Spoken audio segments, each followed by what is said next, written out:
In this video, I'll be looking into the works of Masaru Emoto. So Masaru Emoto was a water researcher, and for 2 decades he experimented with different water sources and found some fascinating results in relation to human consciousness and the effect it has on water. He used various samples of water from around the world, and he also did his own tests in his own laboratory, and he used microscopic photography to take photographs of the water. He placed various water samples in his freezer at -20. He then waited until they melted to -5. And for 2 minutes only, he had the opportunity to take photographs of the structure of the water. After this, they melted, so he had to be fast. His results were astonishing, and he found that predominantly positive words, positive intention and positive thought created beautiful crystalline structures. But conversely, he found that negative energy, negative thoughts and intentions created the opposite: dull images, broken up crystalline structures that had no beautiful pattern. So Emoto is not officially recognized by the scientific community, and he's often labeled a pseudoscientist because of his non-conclusive evidence. Despite the criticism, many people around the world have been inspired by Emoto's work, and although he died in 2014, his teachings live on and still inspire many people around the world today. Emoto popularized the term Hado in Japanese. Hado means wave or vibration. It is the intrinsic vibrational pattern at the atomic level in all matter. It's stated that about 30 years ago, Emoto discovered a world of Hado, and he published more than 10 titles about Hado in Japan. He treated more than 10,000 clients with a Hado measuring device and water, and he helped to heal a lot of people who had different kinds of physical and mental problems. In his book, The Secret Life of Water, Emoto explains the meaning of Hado. The world we enter is the invisible world of vibration, or Hado. 3 key words are helpful to understand Hado. The first is frequency. Frequency can be modelled as waves, a fact easily supported by quantum mechanics. All matter is frequency as well as particles. What this means is that rather than considering something a living organism or a mineral, something we can touch or something that we can see, everything is vibrating and vibrating at a unique and individual frequency. But that is still not all, for the words we speak, the words we write, paintings and photographs all emit their own frequencies as well. Emoto suggests that to live happier lives, we need to purify the water that makes up 70% of our body. He believes that when our emotions become stagnant, so does the blood in our bodies. And when this happens, the body starts to decay and disease and death can occur. He tells us that modern researchers have shown that our minds have a direct impact on the condition of our body.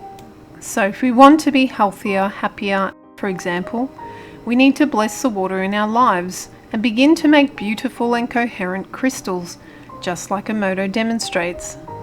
I believe that this can be achieved by meditation and a conscious intention. Love of self and gratitude for the good things in life will create more of this in our lives. Dr. Emoto also started the Emoto Peace Project in 2006. The project aimed to educate people, especially children ages 3 to 12, about the true nature and importance of water through his book The Message from Water and other works. The clear visual demonstrations in his book is intended to raise individual awareness to make a habit of choosing better feeling thoughts, primarily love and appreciation, thus resulting in naturally expanding world peace. His works show how water structure changes to reflect the vibrations of whatever we're thinking and feeling. He believed that giving children a chance to learn about water and our shared energetic spirit as humans, they will grow with greater knowledge to positively impact themselves and their communities. Here are some examples of Emoto's work. Here are some examples showing how prayer can purify dams and lakes. The prayer at Fujiwara Dam was blessed by a Shinto priest. At Lake Biwa, group prayer using a powerful affirmation soon altered the state of water, and the noxious odour from the lake soon disappeared. Lake Karapiquiba was terribly polluted. Group prayer was directed toward a bottle of water. This purified the water in the lake also. Tokyo's tap water, before and after 500 people sent their energies of love remotely from different places in Japan.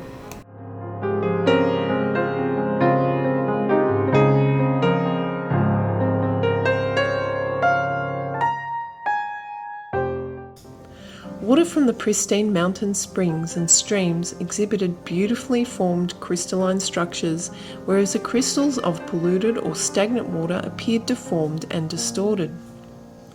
He taped words to the outside of bottles containing distilled water, then exposes the water to whatever influence he's testing for a certain amount of time.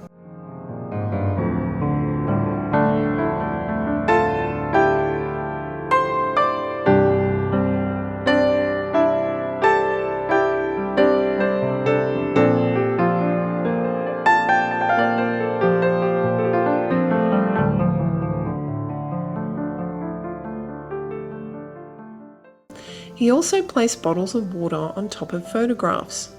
Here are some of these results.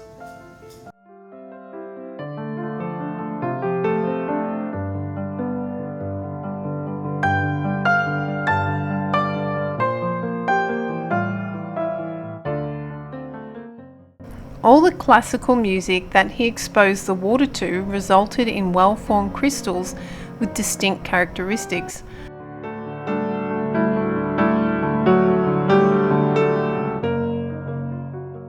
But in contrast, the water exposed to heavy metal music resulted in fragmented and malformed crystals at best.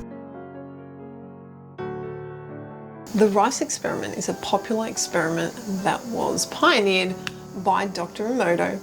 So the original rice experiment was undertaken by subscribers to Emoto's magazine. Emoto also wrote a lot of books, and he also had a magazine in Japan. The original experiment used two jars. One of them was labelled "You Fool" and the other one was labelled "Thank You." So what they did was they imbued the thank you jar with loving thought and intention, and conversely they imbued the "You Fool" jar with hateful thoughts and resentment, and for over a month they did this daily. So they found that the rice in the "You Fool" jar turned rotten and black, and the thank you jar remained sweet smelling and did not rot. So eventually the rice experiment evolved, and it included an extra jar that was not labelled. So this jar was ignored and was not given any words at all. It was just left there, and they actually found that the jar that was ignored was worse off than the "You Fool" jar. Guys, I tried the rice experiment for myself and I got pretty good results, but nothing like the original experiment. Unfortunately, the rice for me didn't rot or show obvious signs of rotting. Every day for a month, I spent about 1 minute with each jar speaking the words "you idiot" and feeling the emotions of frustration, anger and resentment or hate. Then at another time, separate from the first jar, I would bring up feelings of joy, happiness, love and thankfulness. I would say thank you to this jar. The other jar was ignored and not given much attention. After about a month, I didn't observe a huge difference. The main being that the "you idiot" jar and the ignored jar both started to form pieces of dark floating mold sitting on the top of the water.